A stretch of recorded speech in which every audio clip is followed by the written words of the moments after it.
Hi guys, I'm Sarah with Rusty Dog & Co. And in this video I'm going to show you how you can mill up rough lumber like this board here without having something like a joiner. Let's get started.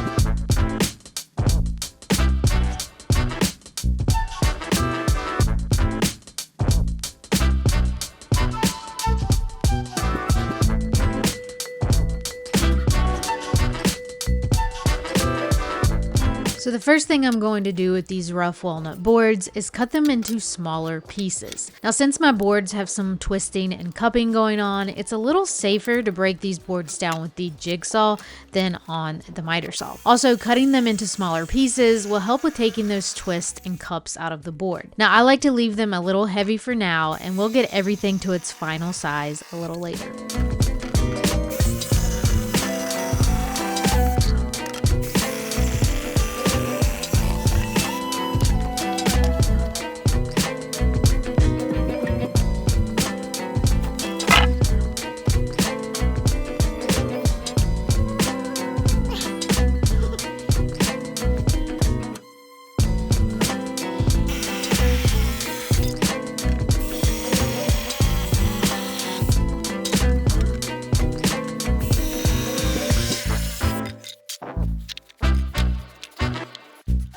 Alright guys, so I'm working on getting these boards flat now, and I wanted to show you how I've been doing that. Now if you happen to be working in a garage like I am, then you might just not have the room for something like a joiner. Full transparency, I actually do own a small wind joiner, and it probably would work for boards this size. Anything longer, it really doesn't do the best job on, but for something this size, it probably would have gotten the job done. But I'm not going to use that on this project because I want to show you guys another way that you can get boards flat without needing something like a joiner, and that is by using a planer sled. Now this is the planer sled that I put together for running these boards through, and it's pretty simple. Basically all it is a piece of 3/4 inch plywood on the bottom, and I've got a little scrap piece attached to the front. Now for the base of your planer sled, you basically just want to find the flattest piece that you can. This was the flattest piece of scrap that I had, and I've been using this. It's not 100% perfect, but I've been using it and I've been able to get these boards flat just fine. But in general, the flatter the piece, the better when it comes to these planer sleds. Now if you don't happen to have any scrap wood that you can use, then you can always go out and buy some plywood. I would recommend something like melamine. That usually is really flat and it has a nice slick coating. We're going to be using some hot glue in a minute, so that just makes that hot glue really easy to kind of chisel off when you need to. So this is some pre-finished plywood that I had left over from the kitchen project that I did, so that's what I'm using for the base here. I just attached this little scrap piece to the front, threw some arrows on here so I know that this is the direction I want to feed the planer sled through. I've got this board attached with some countersunk holes and screws, and that's basically the planer sled in a nutshell. Okay, so let me show you how this planer sled is going to work. So I've got a piece of walnut here, and basically if I just set this on my piece here, I can see that I've got a pretty big twist in it here. Obviously one edge is high when the other one is making contact, so that's a problem that we need to fix. Now if I was to just run this piece through as it is, those roller blades on the planer would actually press this piece down and it would take a little bit off, but what would happen is it presses it down, it's just gonna pop right back up when it's done. So this surface would not actually be getting flat. So we basically need to manipulate it a little bit so that it will get this surface flat. How we do that is I like to just kind of set it up against my little stop block fence here, and now what I want to do is I want to take some shims. You can use whatever kind of shims you got. I've got these like little plastic shims. These actually came in the flooring install kit, but I like using these because the hot glue does not stick to them as bad. If it does stick, I can easily just kind of like chisel it off. But if you don't have these, you can pick up some of these cheap wood shims, composite shims, whatever you got that will work. That'll help you shim these boards up. So what we want to do, anywhere that we can see some visible gaps where this board is not touching the base of our planer sled, we want to take some shims and we want to fill those gaps in. So basically just slide those shims in place anywhere that you see those gaps until, so this side looks pretty good. Basically all of our gaps are over here on this side. So you just want to evenly kind of fill in those gaps there. So now what would happen is this runs through the planer.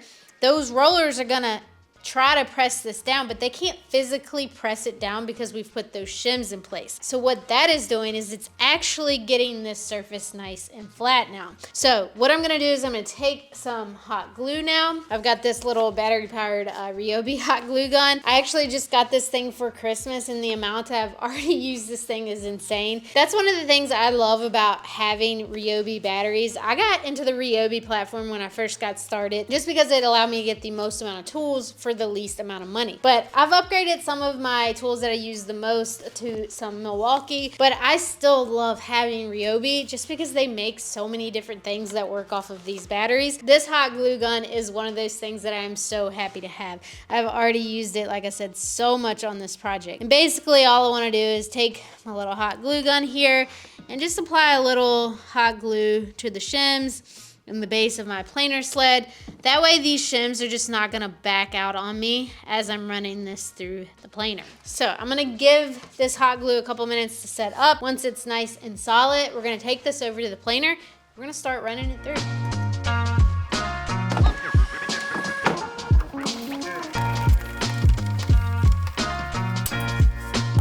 All right, so I'm gonna wanna feed it in this way with my front piece going in first. All right, let me throw my headphones on and let's run this through.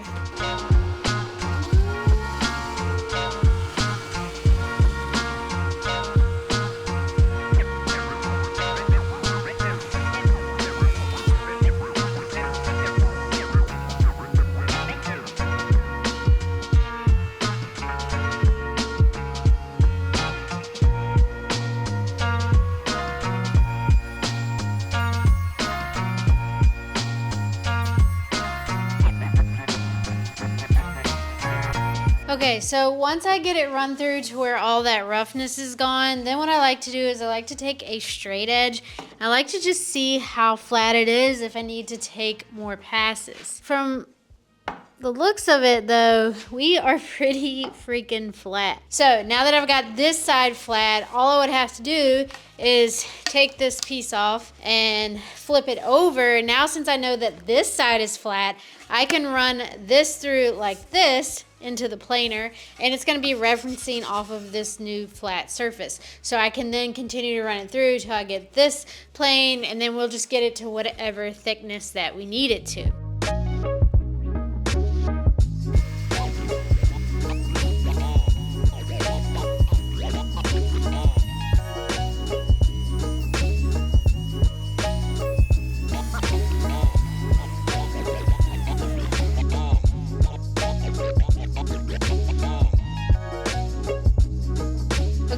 And that's how you use a planer sled. Now if you need to run your next board through, all you gotta do, pop these little shims off,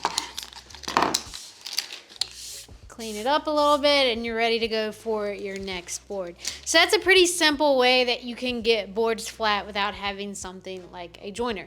Yes, it's time consuming, but usually the alternatives always are a little bit more time consuming. I mean, that's why people buy joiners. But if you don't have one, there's still a way to get these boards flat without it. All right, guys, so now that we've got our board nice and flat, next we need to get straight edges on it. As you can see, they're still rough on both sides. So I need to get a straight edge, at least on one side, so that I can run it up against my table saw fence and cut this board to whatever width I need for my panel. So this is where having something like a joiner could help you out again. But I am not going to show you how to do this on a joiner because I want to show you another way that you can get a straight edge on a board without having something like a joiner. So the way I have been getting straight edges on boards recently is by using this little joiner jig that I made here. Now I do happen to have a video already on my channel where I show you exactly how I made this jig. So I'll leave a link to that video so you can go and check it out. But this is a pretty simple jig to put together. All I did was take a piece of scrap 3/4 inch plywood. I made it to a good length that I thought was easy for me to manage. Still had a decent amount of length to it so that I could run larger boards through as well. And then I just made it to, I want to say this is about 12 inches wide. Yep, 12 inches wide. So I made it 12 inches wide by 48 inches long. So again, if you want to see all the details of how I put this together, I would go and check that video out. So basically what I have here is I have one side here that I'm going to be running up against the fence on my table saw. I've just put a couple arrows here that say fence to help me remember that this is the side I'm running up against my table saw fence. Then you want to take your board and figure out whichever edge you want to cut off first. We'll go with this one. And then I like to just overhang it just slightly off of this edge here. And then as you can see on this jig here, I've got sort of a grid system that I routed out with my router. And the reason for that is then I can take these are micro jig clamps. Then I can just take my little clamp here, slot it in that groove, and then tighten this down. And that's going to ensure that this board does not move off of this little jig. Then I can, let's come at it this way, throw another clamp in here, and lock it down. Now I've got this board securely attached to my jig here, and I can take this entire thing, butt this end up against the fence of my table saw, and run this thing through. And then basically what that's going to do is give me one straight edge on this side. We want to take our jig here, butt it up against the teeth of our blade. Then we want to move our fence over until it's touching that.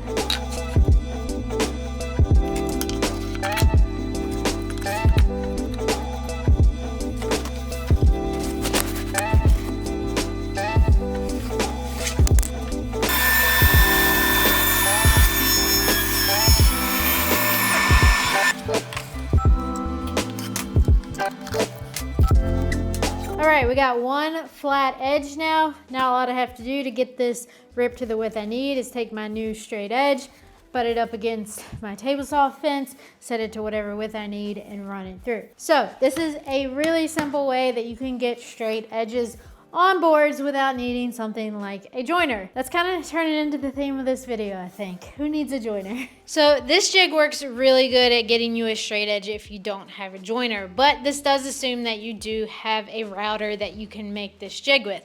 So let's say you don't have a router, but you still want to try to get a straight edge on some of this rough lumber. Well, it gets trickier the less tools you have, but you can still do it. That's the thing about woodworking. There are many ways to do the same thing. Are they more time consuming? Absolutely. And that is why people upgrade and buy things that just help save time. At the end of the day, time is money. But don't let that discourage you from getting started and doing things, because a lot of the times you can do the same things with less tools. It's just going to take you a little bit longer, maybe a few extra steps. So if you don't have a router and can't make a jig like this, I'm assuming you have a planer, because you are still going to need to get the boards flat. But alright, so I'm going to interrupt myself here because I didn't do the best job of explaining this watching it back. So here are a couple different ways that you can get a straight edge on a board if you don't have a joiner or the ability to make that jig I showed earlier. Your first option would be to find a really straight board and use that to run your circular saw against. Now this is my least favorite option though, because finding a really straight board when you're just now figuring out how to make a straight board can be really tricky. Plus, wood likes to do funny things sometimes, so just because it's straight now doesn't mean it's going to be the next time you go to use it. This is the most cost-effective option, but in my opinion, you can do better. The next option is one that I used for several years, and that is using a metal straight edge to run your circular saw against. Now, I picked up this one from Harbor Freight years ago, and it served me well when I was getting started. You just need to measure the distance from the edge of your circular saw to the blade and set up your straight edge accordingly. Then you can rip a straight edge with your circular saw. As I mentioned, I used the previous method for years until I upgraded to a track saw. I can now use my track saw to rip a straight edge on boards if I need to, and I do this sometimes if I have a board that is just too long for my jig. Not ready to spend the cash on upgrading to a track saw? No worries. You can always take your circular saw and turn it into a track saw with something like this Kreg track saw system. This can make things a little easier for you while you ponder if buying a track saw is worth it. But in my opinion, it totally is. One of the most used tools in my shop. Lastly, there's one other jig that I may made previously that uses toggle clamps to hold down the boards to the jig. It works very similarly to the jig I mentioned earlier in the video. Same premise, use the straight edge of the jig to run along your table saw fence and reference while simultaneously ripping a straight edge on your board. Okay, whew, that's all the ways that I can think of getting straight edges on boards without using a joiner. At least that's all I could think of when making this video. If you know of any other techniques, let me know in the comments. Okay guys, we now have 2 flat faces and 1 straight edge on our boards. Next we need to take that straight edge and run it against the fence of our table saw and rip our boards to a desired width. This will give you a parallel edge, resulting in a board with 2 straight edges. Then finally, we can take our boards to the miter saw and cut the ends at 90 degrees to our desired length.